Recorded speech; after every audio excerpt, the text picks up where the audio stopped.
Hi friends, আবারও একটা নতুন লাঞ্চের থালি নিয়ে চলে আসলাম। আর আজকের লাঞ্চের থালিতে কি কি আছে চলো দেখিয়ে দিই। এখানে থালিতে গরম ভাতের সঙ্গে প্রথমেই রয়েছে পেঁপের ঘন্ট। এটা নারকেল কোড়া দিয়ে করেছি। পেঁপেটাকে গ্রেট করে নিয়েছি, তারপর জিরে তেজপাতা আর কাঁচা লঙ্কা ফোড়ন দিয়ে অল্প একটু নুন হলুদ লঙ্কার গুঁড়ো কালারের জন্য একটু মিষ্টি আর নারকেল কোড়া দিয়েছি। আর নামানোর আগে ঘি আর গরম মশলা, বেশি কিছু মশলা এর মধ্যে নেই।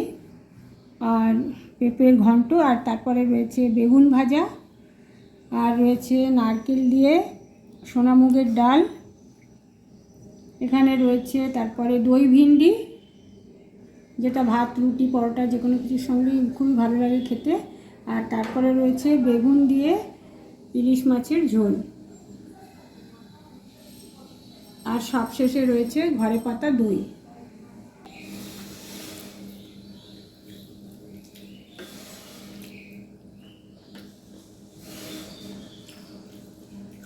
পেঁপের ঘন্টটা অসাধারণ লাগছে। নারকেল কোড়া, ঘি, গরম মশলা সব মিলিয়ে একটা দুর্দান্ত টেস্ট আর গন্ধ। বন্ধুরা, তোমরা অবশ্যই এই রেসিপিটা ট্রাই করো বাড়িতে আর সবার সঙ্গে এনজয় করো। তাহলে দেখা হচ্ছে নেক্সট এপিসোডে।